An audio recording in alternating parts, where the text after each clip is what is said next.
person may become great. There is a principle of power in every person. By the intelligent use and direction of this principle, man can develop his own mental faculties. Man has an inherent power by which he may grow in whatsoever direction he pleases, and there does not appear to be any limit to the possibilities of his growth. No man has yet become so great in any faculty, but that it is possible for someone else to become greater. The possibility is in the original substance from which man is made. Genius is omniscience flowing into man. Genius is more than talent. Talent may merely be one faculty developed out of proportion to other faculties, but genius is the union of man and God in the acts of the soul. Great men are always greater than their deeds. They are in connection with the reserve of the power that is without limit. We do not know where the boundary of the mental powers of man is. We do not even know that there is a boundary. The power of conscious growth is not given to the lower animals. It is man's alone, and may be developed and increased by him. The lower animals can, to a great extent, be trained and developed by man, but man can train and develop himself. He alone has this power, and he has it to an apparently unlimited extent. The purpose of life for man is growth, just as the purpose of life for trees and plants is growth. Trees and plants grow automatically and along fixed lines. Man can grow as he will. Trees and plants can only develop certain possibilities and characteristics.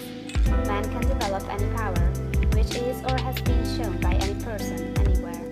Nothing that is possible in spirit is impossible in flesh and blood. Nothing that man can think is impossible in action.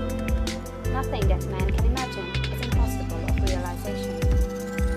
Man is formed for growth, and he is under the necessity of growing.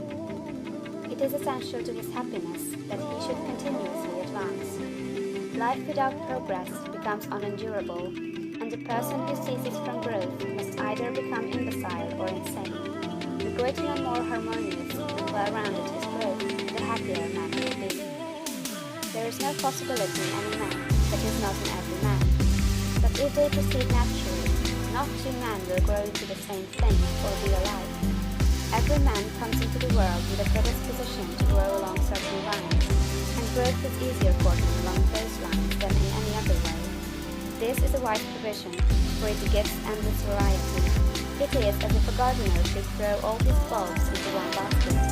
To the superficial observer, they would look alike, but growth reveals the tremendous difference. So with men and women, they are like a basket of bulbs. One may be a rose and add brightness and color to some dark corner of the world. One may be a lily and teach a lesson of love and purity to every eye that sees. One may be a climbing vine and hide the rugged outlines of some dark rock. One may be a great oak among whose boughs the birds shall nest and sing, and beneath whose shade the flocks shall rest and feed. But everyone will be something worthwhile, something rare, something perfect. There are undreamed of possibilities in the common lives all around us in a large sense. There are no common people. In times of national stress and peril, the crackerbox loafer of the corner store and the village drunkard become heroes and statesmen through the quickening of principle of power within them. There is a genius in every man and woman waiting to be brought forth.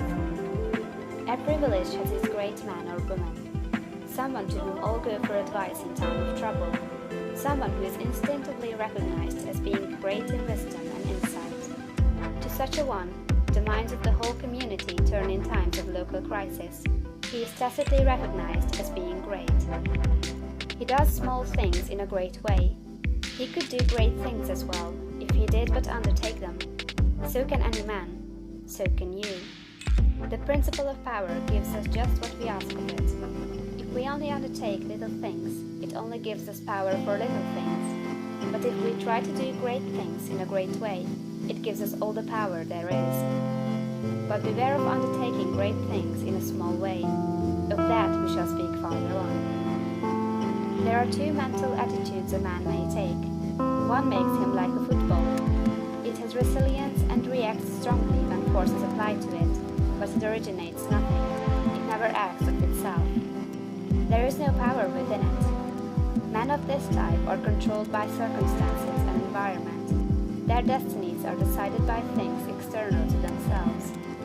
The principle of power within them is never really active at all. They never speak or act from within. The other attitude makes man like a flowing spring. Power comes out from the center of him. He has within him a well of water springing up into everlasting life. He radiates force, highest felt by his environment. The principle of power in him is in constant action. He is self-active. He hath life in himself.